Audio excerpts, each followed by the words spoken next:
Hello friends, स्वागत है आप सभी का सी बिब्लिकल आर्ट्स क्लास में। आज के इस वीडियो में नागरिक शास्त्र के दूसरे अध्याय को कवर करने वाले हैं। बहुत ही आसान शब्दों में आपको समझाने वाला हूं। और मैंने पिछली वीडियो में पहले अध्याय को कवर किया था। चैप्टर वाइज हम लोग रिवीजन कर रहे हैं। अब हम लोग बात करने वाले हैं दोस्तों यहाँ पे दूसरे अध्याय पर। तो दूसरा अध्याय नागरिक शास्त्र का है। यहाँ पे देख सकते हैं सत्ता के वैकल्पिक केंद्र। तो यहाँ से शुरुआत करेंगे। सबसे पहले कुछ महत्वपूर्ण बिंदु पर नजर डालेंगे, क्योंकि यहाँ से बहुविकल्पीय अति लघु जो है क्वेश्चन यहाँ से बनते हैं। तो सबसे पहला क्वेश्चन आपके सामने यहाँ पे है। पहला क्वेश्चन है, सैमसंग, एलजी, हुंडई जैसी प्रसिद्ध ब्रांड कंपनियां किस देश की हैं? तो जवाब होगा साउथ कोरिया की है। दक्षिणी कोरिया की जो है सैमसंग, एलजी, हुंडई जैसी प्रसिद्ध ब्रांड कंपनियां जो है ये दक्षिणी कोरिया की हैं। ठीक है, बात करते हैं नेक्स्ट क्वेश्चन पर। अगला क्वेश्चन है, मुक्त व्यापार द्वारा मुक्त द्वार नीति का संबंध किस देश से है? तो मुक्त द्वार नीति का संबंध चीन देश से है। ठीक है, नेक्स्ट बात करते हैं, आसियान का मुख्यालय कहाँ है? आसियान एक संगठन, एक संस्था है और इसका मुख्यालय पड़ता है जकार्ता में। ठीक है, आसियान की जो मुख्यालय है वो जकार्ता में है, जो कि इंडोनेशिया की राजधानी है। नेक्स्ट बात करते हैं अगले क्वेश्चन पर। इसका नोट करके कुछ यहाँ पे पॉइंट नोट कर लेंगे। आसियान की स्थापना 8 अगस्त 1967 में हुआ था। ठीक है, ये आपके बहुविकल्पी में पूछा जा सकता है, अति लघु में पूछा जा सकता है कि आसियान की स्थापना कब हुई थी। तो ध्यान रखिएगा 8/8/1967 में। ठीक है, 6-7 लास्ट में 6-7 ध्यान रखेंगे, 1967 6-7 में। तो 8 अगस्त 8/8/1967 को जो है आसियान की स्थापना की गई थी और उसका मुख्यालय जकार्ता हो जाएगा। वहीं बात करें पॉइंट और, तो यूरोपीय संघ, ये संघ है।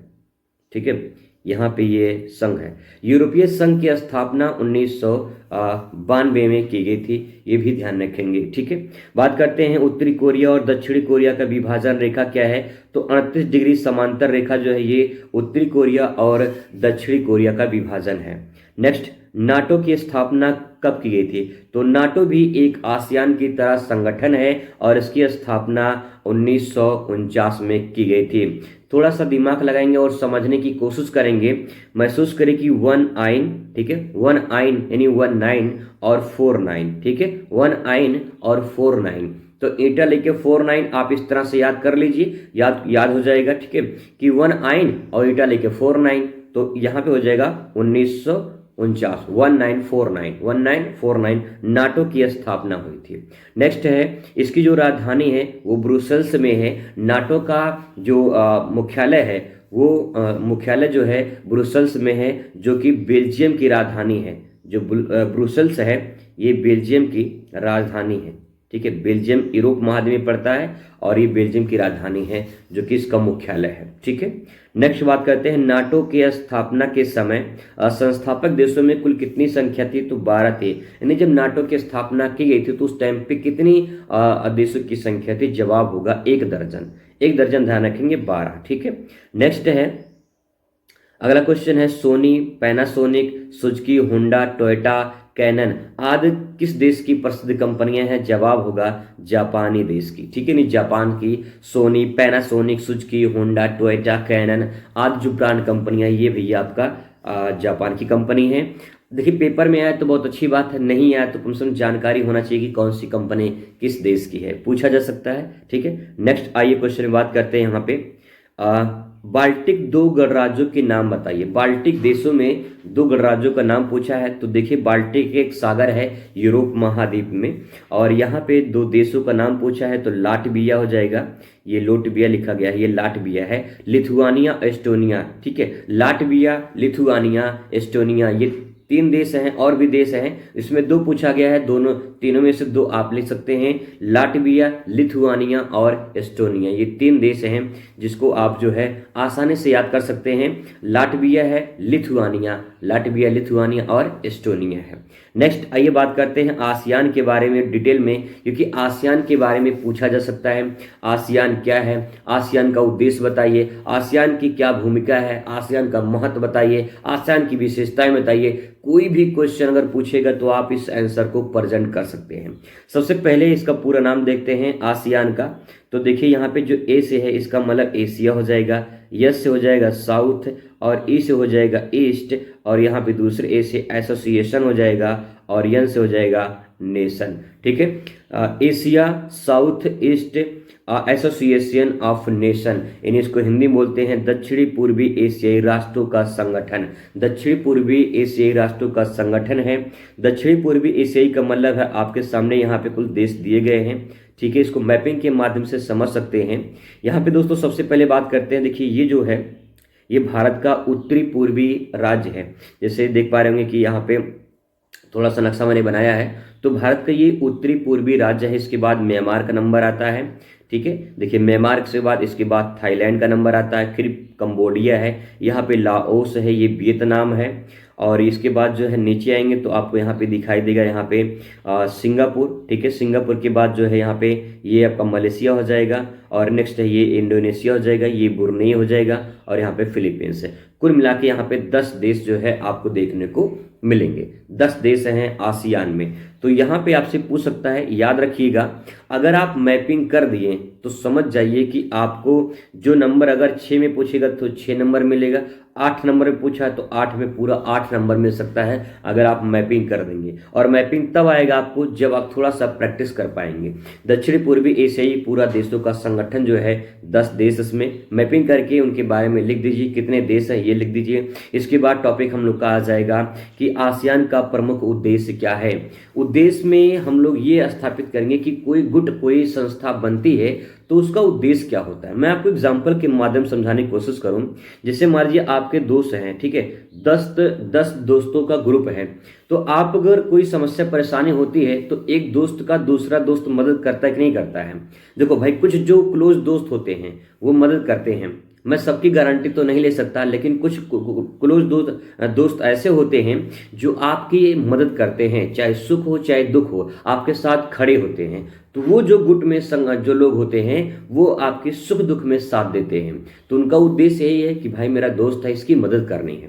ऐसे ही कोई भी संस्था या कोई भी संगठन बनाई जाती है तो उसका उद्देश्य ये होता है कि वो संगठन बना क्यों, उसका मकसद क्या है। गुट बनाने का मकसद ये है कि उसका कुछ ना कुछ मदद किया जाए, एक दूसरे को हेल्प किया जाए, ताकि वो आर्थिक प्रगति पर अपना विकास कर सके, अपना सामाजिक विकास कर सके, अपनी राजनीतिक विकास कर सके, अपने संसाधनों को उपयोग कर सके। तो ये सब उद्देश्य होते हैं, वही चीज आपको यहाँ पे लिखना है। ठीक है, तो देखिए सबसे पहला पॉइंट यहाँ पे लिखेंगे कि शांति और सुरक्षा स्थापित करना। देखिए सिंपल सी बात ये है, आप ये सोचते हैं कि आपके दोस्तों में हमेशा लड़ाई होती रहे। बहुत जो क्लोज दोस्त होंगे भैया ऐसा नहीं सोचते हैं कि जो है हमेशा लड़ाई होती रहे, ऐसा कभी नहीं सोचते हैं। तो जो गुट या संस्था बनती है, आप समझिए कि वो शांति चाहते हैं। यानी एक देश दूसरे देश से जब कोई समझौता करता है तो इस बात पे समझौता करता है कि भाई हम तुम्हारे बीच में समझौता हो रहा है, कभी कोई लड़ाई झगड़ा नहीं होगा, कभी कोई जो है व्यापार संबंधी कोई रुकावट नहीं उत्पन्न होगी। तो ये जो प्रॉब्लम है, ये इसका समस्या का जो है जो समस्या का समाधान करना, इसीलिए गुट बनाया जाता है। तो वही बात यहाँ पे कहा गया है कि शांति और सुरक्षा बनाए रखा। ये दक्षिण पूर्वी एशिया में, जैसे मान लो कि यहाँ पे देख लेते हैं कि जैसे मान ये देश हैं, तो अगर थाईलैंड चाहेगा तो कंबोडिया पे जो है हमला कर सकता है, सिंगापुर पे हमला कर सकता है, मलेशिया पे हमला कर सकता है। ठीक है, एक दूसरे देश से दूसरे लड़ सकते हैं, लेकिन इन्होंने गुट इसलिए बनाया है कि हम लोग एक दूसरे को आर्थिक मदद कर सके, कोई भी प्रॉब्लम हो हम एक दूसरे के साथ खड़े रहें, ऐसा यहाँ पे इसका उद्देश्य है। तो पहला उद्देश्य शांति और सुरक्षा स्थापित करना। समझ के लिख सकते हैं, कोई रट्टा मार नहीं है, सिर्फ समझने की कोशिश करेगा। समझ जाएंगे तो लिख ले जाएंगे, समझ नहीं पाएंगे तो कुछ नहीं लिख पाएंगे। थोड़ा सा कॉन्सेंट्रेट करेंगे दोस्तों, समझ में आ भी जाएगा आपको। नेक्स्ट है आर्थिक सामाजिक विकास का बढ़ावा देना। बहुत सिंपल सी बात यह है, जब कोई देश एक दूसरे देश से साथ अपना गुट बनाता है या फिर कोई संगठन में शामिल होता है तो उसका उद्देश्य यही होता है कि हम आर्थिक से ज़्यादा आर्थिक सहायता, सामाजिक सहायता पहुंचाएं, जिससे वहाँ पे आर्थिक विकास हो, सामाजिक विकास हो, ताकि जो अर्धविकसित देश हैं, जो विकासशील देश हैं, वो भी उस श्रेणी में आ जाए जिस श्रेणी में विकसित देश हैं। तो इसीलिए इनका उद्देश्य हो जाएगा आर्थिक और सामाजिक विकास को बढ़ावा देना। नेक्स्ट है दक्षिण पूर्वी एशिया में अध्ययन का बढ़ावा देना। यानी कोई बच्चा विदेश में पढ़ना चाहता है, मतलब इन देशों में अगर पढ़ना चाहता है, इन देशों में जैसे मान लीजिए म्यांमार, कोई थाईलैंड में पढ़ना चाहता है, कोई थाईलैंड का सिंगापुर में पढ़ना चाहता है, तो कोई भी देश का नागरिक जाके किसी भी देश में आसानी से शिक्षा ग्रहण कर सके, इसके लिए ये जो है संगठन बनाया गया। तो आप इसको अच्छे से पर्जन कर पाएंगे। जैसे भारत के बहुत सारे ऐसे लोग हैं जो विदेश में पढ़ने जाते हैं, तो इसलिए जाते हैं क्योंकि जो है उनको उस देश में शिक्षा अच्छी मिल सकती है। दूसरी बात है, यहाँ से भारत से थोड़ा सा सस्ती भी मिल सकती हो सकता है, महंगी भी हो सकती है, सस्ती भी हो सकती है, दोनों हो सकता है। दूसरी बात ये है कि जब विदेश में पढ़ने जाएंगे तो एक दूसरे से देश में जो है एक राजनीतिक संबंध बनेगा, एक सामाजिक विकास होगा। तो इन सब विकास के लिए इन गुटों का स्थापना किया जाता है। नेक्स्ट है प्रशिक्षण या जो है शोध आदि में बढ़ावा देना। कोई भी किसी को ट्रेनिंग देनी है, प्रशिक्षण देना है, तो उसके लिए जो है इन गुटों में शामिल होना इन देशों का उद्देश्य होता है। तो दोस्तों इसको आप अच्छे से समझ जाएंगे तो लिख ले जाएंगे। इसके बाद कृषि, व्यापार, उद्योग में परस्पर सहयोग स्थापित करना, इसका भी एक उद्देश्य माना जाता है। ठीक है, अब बात करते हैं कि आसियान के कार्य या आसियान की क्या भूमिका है। ठीक है, तो देखिए पहला पॉइंट यहाँ पे लिखेंगे, राजनीतिक सुरक्षा एवं सहयोग स्थापित करना। ये इसकी कार्य या भूमिका हो जाएगी। तो राजनीतिक सुरक्षा या सहयोग, भाई सिंपल सी बात है, कोई भी देश दूसरे देश पे अटैक करता है तो उसको राजनीतिक सुरक्षा मिलनी चाहिए। दूसरी बात यह है कि सहयोग की भावना होनी चाहिए। अगर आपके दोस्त को कोई दोस्त मारता है या कोई और मारता है, तो क्या आप उसके साथ खड़े रहेंगे, आप उसके साथ लड़ेंगे? तो इसका मतलब यह है कि आप उस गुट में हैं, आप उस सहयोग की भावना के मतलब काम कर रहे हैं, जिसका एक उद्देश्य है कि अपने दोस्त को बचाना है। यही बात यहाँ पे दोस्तों शामिल होती है कि आसियान में जो भी देश शामिल हैं, उनका उद्देश्य ये होता है कि हम कहीं न कहीं उनको राजनीतिक सुरक्षा प्रदान करें, जो भी सहयोग हो वो सहयोग स्थापित करें। तो आप इसके बारे में थोड़ा सा 2-4 लाइन आप आराम से पर्जन कर सकते हैं। ठीक है, नेक्स्ट है आर्थिक सहयोग। देखिए जो विशेषता है वही कार्य भूमिका में भी आप पर्जन कर सकते हैं, कोई अलग नहीं है, बशर्ते अंतर इतना है कि इसके बारे में थोड़ा थोड़ा आपको लिखना पड़ेगा।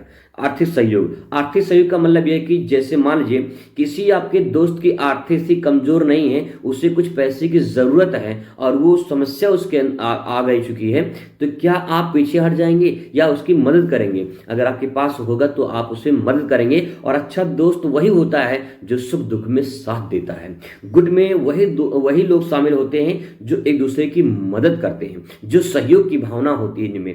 तो वही चीज यहाँ पे है, अगर किसी भी देश पे कोई भी आर्थिक समस्या उत्पन्न होती है तो सारे देश मिलकर उसका एक आर्थिक मदद करेंगे। ये पॉइंट आप यहाँ पे लिख सकते हैं। ठीक है, नेक्स्ट है सामाजिक और सांस्कृतिक क्षेत्रों में भूमिका या उसको बढ़ावा देना।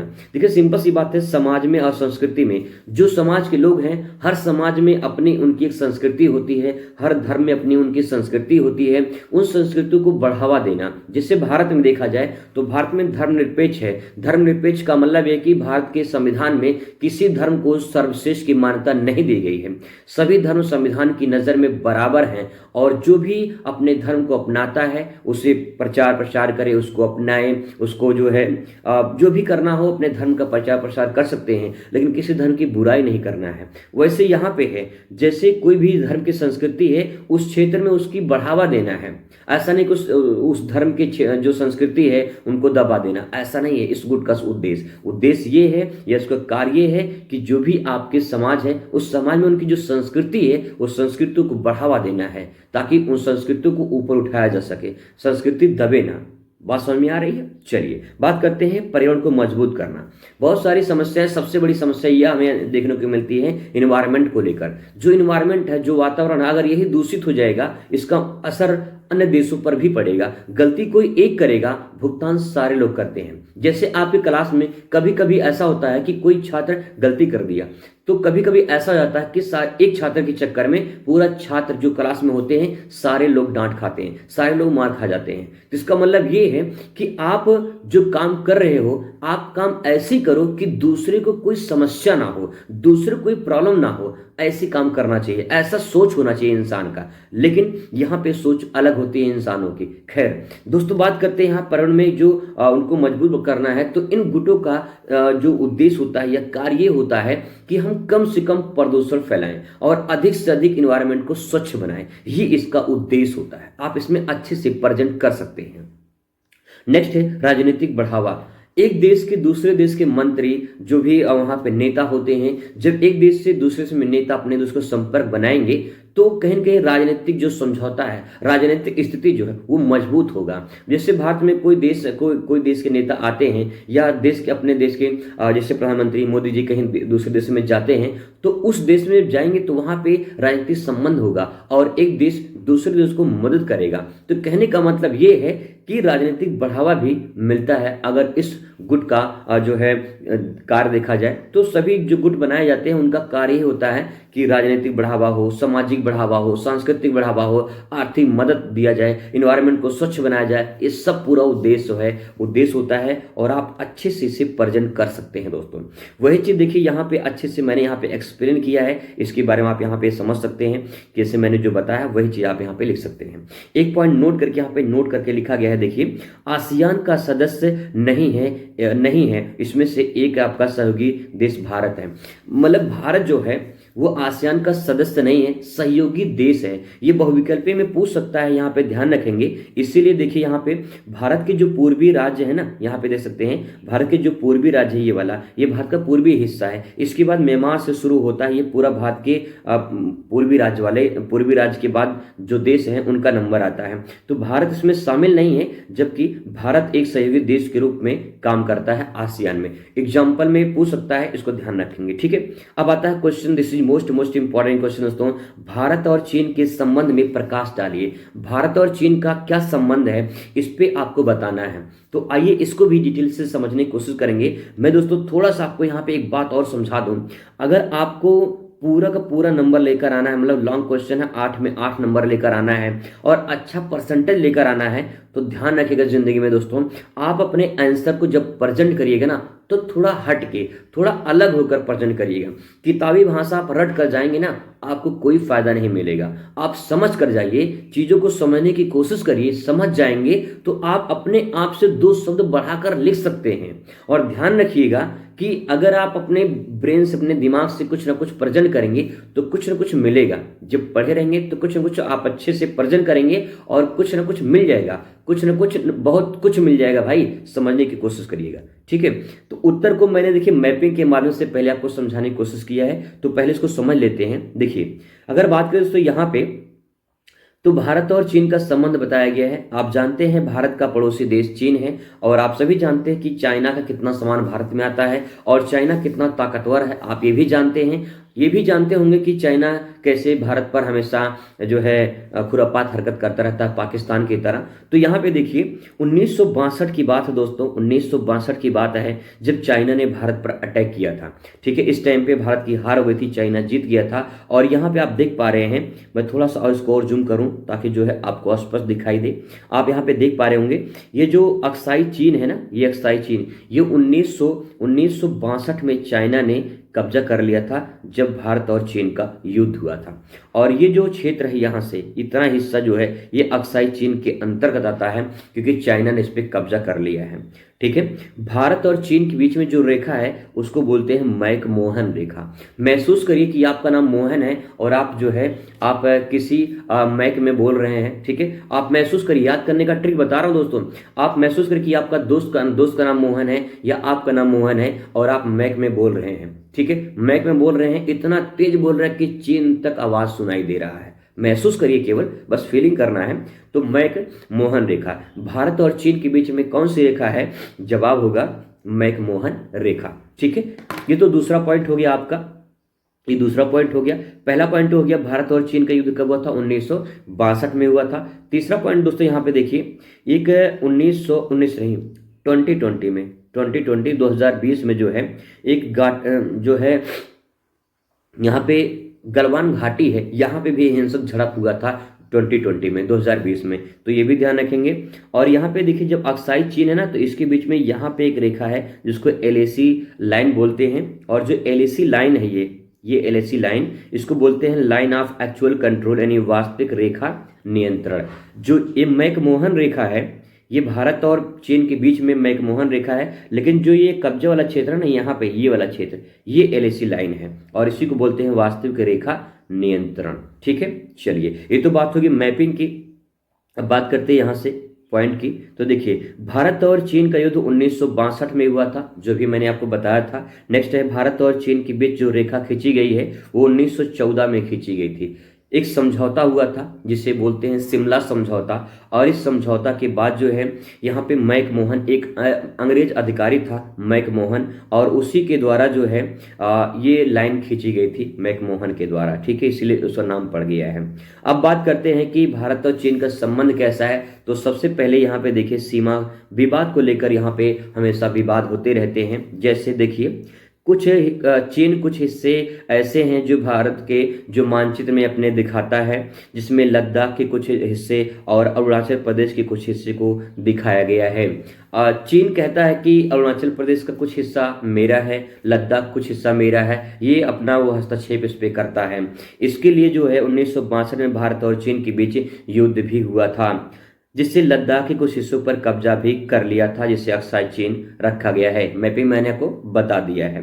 नेक्स्ट दोस्तों आप लिखेंगे इसमें चीन और भारत के बीच कितनी सीमाएं रेखा साझा करती है। तो यहाँ पे दे सकते हैं 3488 किलोमीटर, 3488 किलोमीटर की सीमा साझा होती है। और अगर राज्य की बात करें तो देखिए लद्दाख है, हिमाचल प्रदेश है, उत्तराखंड है, सिक्किम है, अरुणाचल प्रदेश है। तो ये राज्य जो है सीमा साझा करते हैं चीन से। ठीक है, थोड़ा सा मैं आपको मैपिंग के माध्यम से समझाने की कोशिश करूं तो आप यहाँ पे थोड़ा सा देख पाएंगे, ताकि जो है आपको महसूस हो जाए, क्योंकि मैपिंग बहुत इंपॉर्टेंट होता है दोस्तों। और अगर आप मैपिंग सीख लेते हैं ना तो बहुत कुछ समझ जाइए, आप सीख जाएंगे। ठीक है, देखिए सबसे पहले बात करें तो यहाँ पे लद्दाख है। ठीक है, और यहाँ पे इसके बाद जो है आपका पड़ेगा हिमाचल प्रदेश, मैं एक एक अक्षर लिख रहा हूँ। और इसके बाद यहाँ पे देखिए पड़ेगा उत्तराखंड, और यहाँ पे ये सिक्किम, और यहाँ पे ये अरुणाचल प्रदेश। ठीक है, तो ये 5 राज्य जो हैं, 5 राज्य, वैसे देखा जाए तो इसमें एक केंद्र शासित प्रदेश और 4 राज्य हैं। ठीक है, एक केंद्र शासित प्रदेश और 4 राज्य जो है चीन से सीमा साझा करते हैं। तो ये पॉइंट आपका हो जाएगा। ठीक है, अब देखिए यहाँ पे जो गलवान घाटी में झड़प हुआ था 2020 में, वो देखिए LAC लाइन यहाँ पे खींचा गया, तो यहाँ पे गलवान घाटी पड़ता है। ठीक है, और यहीं पे जो है इधर चीन है, इधर लद्दाख है। तो ये जो है चीन इस पर बार बार यहाँ पे अटैक करता, आगे आने की कोशिश करता है, इसीलिए यहाँ पे हिंसक झड़प हुई थी। आगे देखिए यहाँ पे लिखा गया है कि 2020 में 2020 में लद्दाख की गलवान घाटी में दोनों देशों के बीच हिंसक झड़प भी हुआ था। ठीक है, नेक्स्ट है अक्साई चीन जो है, ये लद्दाख दर्रे का मुद्दा है। अरुणाचल प्रदेश का जो है अरुणाचल दर्रे का मुद्दा है, यानी अक्साई चीन लेकर और अरुणाचल प्रदेश को लेकर भी ये हमेशा विवाद होता रहता है। नेक्स्ट है कि चीन जो है, चीन का पाकिस्तान को हथियार की आपूर्ति करना, ये भी एक मुद्दा है। वैसे भी पाकिस्तान जो है आतंकवाद का उधर से जो है पूरा का पूरा एक गुट आता है, तो कहीं कहीं ये भी एक समस्या है जो चीन उसका मदद करता है। नेक्स्ट है, आगे आप लिखेंगे इसमें कि तिब्बत के धर्म गुरु दलाई लामा का भारत में आना, ये भी इस तरह से जो है चीन कहता है कि दलाई लामा को आपने जो है क्यों शरण दिया था, ये भी एक समस्या था।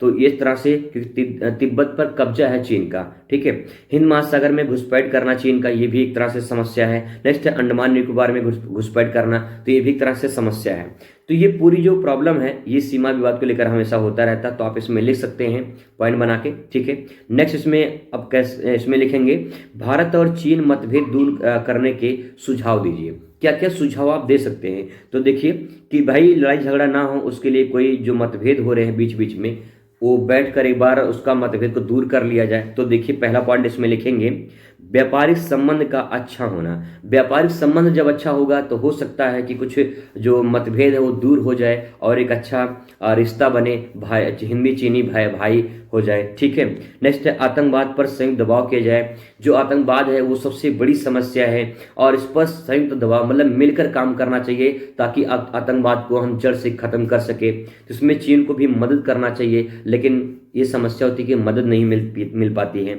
नेक्स्ट है पर्यावरण सुरक्षा को लेकर। चाइना की तरफ से देखा जाए तो जो भी टेक्नोलॉजी विकसित हो रहे हैं तीव्र गति से, कहीं न कहीं इन्वायरमेंट को भी दूषित हो रहा है, दूषित कर रहा है।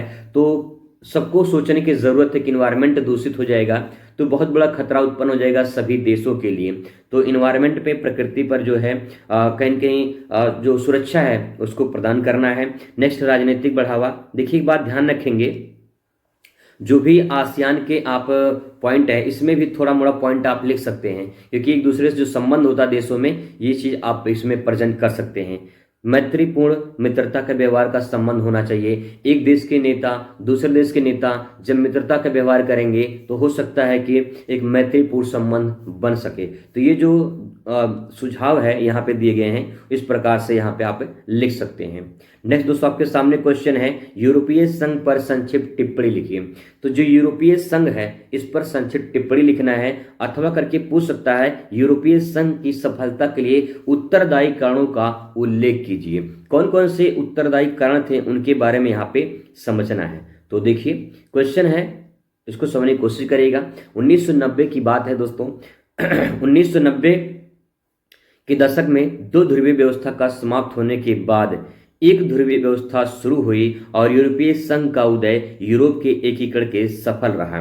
मतलब ये है, दो ध्रुवीयता का अंत का मतलब ये है, जैसे ये पृथ्वी है, यहाँ पे एक ध्रुव है, यहाँ पे दूसरा ध्रुव है। कहने का मतलब ये है कि उत्तर में है तो उत्तरी ध्रुव, ये दक्षिण में है तो दक्षिणी ध्रुव। यहाँ पे कह रहा है कि दो ध्रुवीयता व्यवस्था के समाप्त होने के बाद, यानी एक तरफ जो है यहाँ पे जहाँ पे यूएसएसआर था, ठीक है, यानी सोवियत संघ था, यहाँ पे यूएसएसआर है, एक तरफ यूएसए था यानी अमेरिका था। ये दो ध्रुव थे। जब संयुक्त संघ का यानी सोवियत संघ का जब पतन हो गया तो एक ध्रुव बचा जिसका नाम था यूएसए, संयुक्त राज्य अमेरिका, दुनिया में महाशक्ति बनकर उभरता है और एक ध्रुवीय बचता है। तब इसके बाद जो है ये देश अन्य देशों पर हावी ना हो जाए, इसीलिए यूरोपीय संघ एक अपना यूनियन बनाता है और इस यूनियन में जो है यूरोप में एकीकरण की भावना से उदय होता है और पूरा का पूरा ये सफल होता है। उसी के बारे में यहाँ पे बताना है। आगे देखिए यहाँ पे बताया गया है 1948 में 1948 में यूरोपीय आर्थिक सहयोग संगठन की स्थापना की गई थी। तो यहाँ से बहुविकल्पीय क्वेश्चन बन जाएगा दोस्तों कि यूरोपीय आर्थिक सहयोग संगठन की स्थापना कब की गई थी। तो 1948 में 1948 में स्थापना की गई थी। इस योजना के माध्यम से अमेरिका ने पश्चिमी यूरोप के देशों में व्यापार और आर्थिक मामलों में मुद्दों पर देना शुरू कर दिया था, यानी मदद करना शुरू कर दिया था। तो यहाँ पे ध्यान रखेंगे, जो यूरोपीय आर्थिक सहयोग संगठन की स्थापना की 1948 में, ये इसके बाद जो है संयुक्त जो अमेरिका था, ये पश्चिमी यूरोप के जो देश हैं उनको आर्थिक मदद देना शुरू कर दिया गया था। ठीक है, नेक्स्ट बात करें यहाँ पे अगले क्वेश्चन पर। तो अगला क्वेश्चन है यूरोपीय संघ की सफलता के लिए उत्तरदायी कारण क्या है। क्वेश्चन क्या है, कारण ही बताना है हमें है। तो आइए कारण की बात करते हैं। तो यहाँ पे पहला पॉइंट आपके सामने है, यूरोपीय देश को ये बताया गया कि क्षेत्रीय शांति और सहयोग की समृद्धि तथा विकास दे सकता है। ये देखिए यहाँ पे पॉइंट कह रहा है कि यूरोपीय जो देश हैं उनका जो है उनको बताया गया कि क्षेत्रीय शांति और सहयोग की समृद्धि की विकास दे सकता है। यानी यूरोपीय जो संघ है उसका बनने का कारण क्या है। जैसे कि जब चुनाव होता है ना, तो चुनाव में नेता आते हैं और नेता लंबा चौड़ा भाषण देते हैं, एक वादा करते हैं कि आपके हम गांव में बिजली कर लगवा देंगे, बहुत अच्छी खासी बिजली आएगी, 24 घंटे बिजली आएगी, बहुत स्वच्छ पानी मिलेगा, बहुत लंबी चौड़ी जो है सड़कें होंगी, बहुत बड़ी बड़ी वादे करते हैं। लेकिन वादा करने के बाद जब जीत जाते हैं तो क्या फिर पुनः वो दिखाई देते हैं? जवाब बहुत कम मिलता है कि वो पुनः दोबारा दिखाई देते हैं उस क्षेत्र में। दोस्तों यहाँ पे ध्यान रखने वाली बात ये है कि वही है, यूरोपीय जो संघ का स्थापना हुआ उसमें वादा किया गया कि जितने भी देश होंगे उन सब का हम आर्थिक मदद करेंगे, क्षेत्रीय शांति सहयोग विकास में योगदान देंगे। लेकिन ऐसा जो है कम देखने को मिलता है, लेकिन यहाँ पे किया गया, सहयोग किया गया और इसी सहयोग की भावना से जो है यूरोपीय संघ सफल हुआ। ठीक है, नेक्स्ट है यूरोपीय संघ को अनेक चीजें जो है एक प्रभावशाली क्षेत्रीय संगठन बनाती है। मतलब कहने का मतलब है कि जो यूरोपीय संघ है बहुत सारी चीजें जैसे कि वादा करते हैं ना, हम ये करवा देंगे वो करवा देंगे, ऐसे यहाँ पे लेकिन यूरोपीय संघ मदद भी करता है। तो यहाँ पे एक प्रभावशाली संगठन जो है यहाँ पे बनकर खड़ा होता है।